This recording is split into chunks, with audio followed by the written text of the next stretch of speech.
Assalamualaikum warahmatullahi wabarakatuh. Di video ini Bunda akan menerangkan setan itu bisa masuk melalui mana saja. Jadi melewati apa? Satu, rakus dan buruk sangka. Ingin hidup terus dan panjang angan-angan. Ingin bahagia terus dan nikmat yang berkecukupan. Ujub, meremehkan teman dan tidak menghormati mereka. Rakus dan buruk sangka. Lalu saya menghadapinya dengan percaya dan qanaah. Saya bertanya pada diri sendiri, ayat manakah yang bisa saya ambil untuk memperkuat pendapat itu? Lalu saya menemukan firman Allah Ta'ala, wa ma min dabbatin fil ardi illa 'ala Allahi rizquha. Dan tidak ada suatu binatang melata pun di bumi melainkan Allah lah yang memberi rezekinya. Quran surat Hud ayat 6. Maka rakus dan buruk sangka itu saya patahkan dengan ayat tersebut. Ingin hidup terus dan panjang angan-angan. Lalu saya menghadapinya dengan ingat pada datangnya kematian secara mendadak. Saya bertanya pada diri sendiri, ayat manakah yang bisa saya ambil untuk memperkuat pendapat itu? Lalu saya menemukan firman Allah Ta'ala, wa ma tadri nafsum bi ayyi ardin tamut. Dan tiada seorang pun yang dapat mengetahui di bumi mana dia akan mati. Quran surat Luqman ayat 34. Maka ingin hidup terus dan panjang angan-angan itu saya patahkan dengan ayat tersebut. Ingin bahagia terus dan nikmat yang berkecukupan. Lalu saya menghadapinya dengan ingat akan hilangnya nikmat dan beratnya hisab. Saya bertanya pada diri sendiri, ayat manakah yang bisa saya ambil untuk memperkuat pendapat itu? Lalu saya menemukan firman Allah Ta'ala, darhum yakulu wa yatamatta'u wa yulhihimul amalu fasawfa ya'lamun. Biarkanlah mereka di dunia ini makan dan bersenang-senang dan dilalaikan oleh angan-angan, maka kelak mereka akan mengetahui maksudnya akibat perbuatannya itu mereka akan mengetahui. Oh, ternyata dulu di dunia itu senang-senang, minum-minum, waktunya dengar adzan maghrib enggak secepatnya sampai habis waktu maghrib. Nah, ternyata dia mengetahui, oh ternyata balasannya disiksa. Ya, nanti seperti itu. Maka keinginan untuk selalu bahagia dan nikmat yang berkecukupan itu saya patahkan dengan ayat-ayat tersebut. Yang keempat, ujub, yakni membanggakan diri. Lalu saya menghadapinya dengan mengingat karunia Allah dan takut terhadap akibat. Saya bertanya pada diri sendiri, ayat manakah yang bisa saya ambil untuk memperkuat pendapat itu? Lalu saya menemukan firman Allah Ta'ala, faminhum syaqiyyu wa sa'id.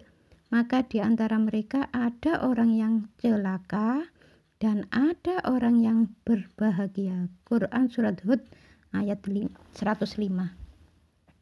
Saya tidak tahu akan masuk dalam kelompok yang mana.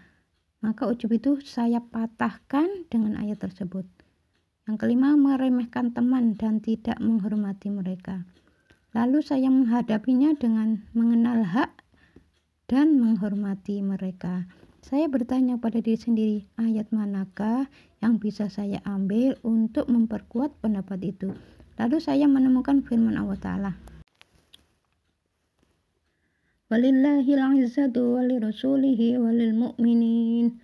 Kekuatan itu hanyalah bagi Allah, bagi Rasulnya, dan bagi orang-orang yang beriman. Quran surat Al-Munafiqun ayat 8. Maka meremehkan teman dan tidak menghormati mereka itu saya patahkan dengan ayat tersebut. Dengki, iri hati. Lalu saya menghadapinya dengan keadilan dan pembagian Allah terhadap makhluknya. Saya bertanya kepada diri sendiri, ayat manakah yang bisa saya ambil untuk memperkuat pendapat itu? Lalu saya menemukan firman Allah Ta'ala, nahnu qasamna bainahum ma'isyatahum fil hayatid dunya. Kami telah menentukan antara mereka penghidupan mereka dalam kehidupan dunia. Quran surat Az-Zukhruf ayat 32. Yang ketujuh, riya dan ingin dipuji orang lain. Lalu saya menghadapinya dengan ikhlas. Saya bertanya pada diri sendiri, ayat manakah yang bisa saya ambil untuk memperkuat pendapat itu? Lalu saya menemukan firman Allah Ta'ala, "Faman kana yarju liqa'a rabbih falya'mal 'amalan shalihan wa la yusyrik bi 'ibadati rabbih ahada."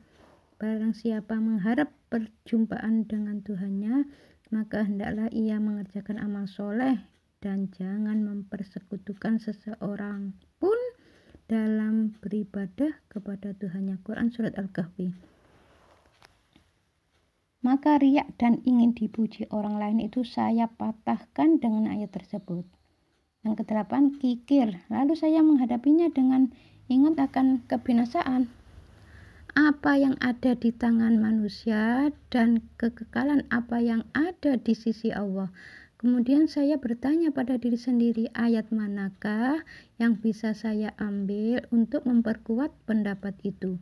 Lalu saya menemukan firman Allah Ta'ala, "Ma'indakum yanfadu wa ma'indallahi baq." Apa yang ada padamu akan lenyap dan apa yang ada di sisi Allah itulah yang kekal. Quran Surat An-Naml ayat 96. Jadi kita ini punya makanan, misalnya kalau dimakan ya habis sudah. Kalau makanan yang dipegang ini yang separuh dimakan, yang separuh disodakohkan loh. Ternyata yang bersedekah ini, yang separuh ini mengalir terus pahalanya. Karena orangnya mendapat makanan, makanannya bergizi, terus orangnya tuh ibadah, terus pahala itu mengalir. Ini namanya pahala jariah. Jadi dosa jariah ya ada, pahala jariah ya ada. Jadi harus hati-hati ya.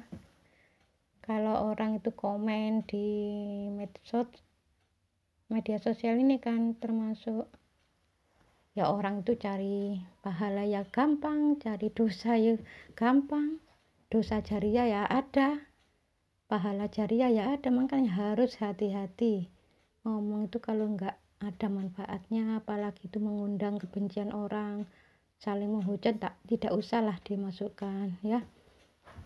Ya kalau bunda mending diem, beristighfar saja. Misalnya ada orang jelek-jelekin di media sosial ya diem aja, nggak usah dilateni gitu, sambil istighfar ya, astagfirullah, ampuni dia ya Allah, ampuni aku ya Allah, gitu aja. Itu lebih baik daripada dibalas. Yang ke-9, sombong. Lalu saya menghadapinya dengan rendah hati. Saya bertanya pada diri sendiri, ayat manakah yang bisa saya ambil untuk memperkuat pendapat itu. Lalu saya menemukan firman Allah Ta'ala, "Inna khalaqnakum min dzakari wa untha wa ja'alnakum syu'uban wa qabaila lita'arafu. Inna akramakum 'indallahi atqakum." Sesungguhnya kami menciptakan kamu dari seorang laki-laki dan seorang perempuan, serta menjadikan kamu berbangsa-bangsa dan bersuku-suku, supaya kamu saling mengenal. Sesungguhnya orang yang paling mulia di antara kamu di sisi Allah adalah orang yang paling takwa di antara kamu. Quran Surat Al-Hujurat ayat 13. Tamak. Yang ke-10, tamak. Lalu saya menghadapinya dengan tidak mengharap kepada sesama manusia dan hanya berharap kepada Allah. Saya bertanya pada diri sendiri, ayat manakah yang bisa saya ambil untuk memperkuat pendapat itu. Lalu saya menemukan firman Allah Ta'ala, "Wa man yattaqillaha yaj'al lahu makhrajan wa yarzuqhu min haitsu la yahtasib." Barang siapa bertakwa kepada Allah, niscaya Dia akan mengadakan baginya jalan keluar dan memberinya rezeki dari arah yang tidak diduga-duga. Mudah-mudahan video ini ada manfaatnya ya. Assalamualaikum warahmatullahi wabarakatuh.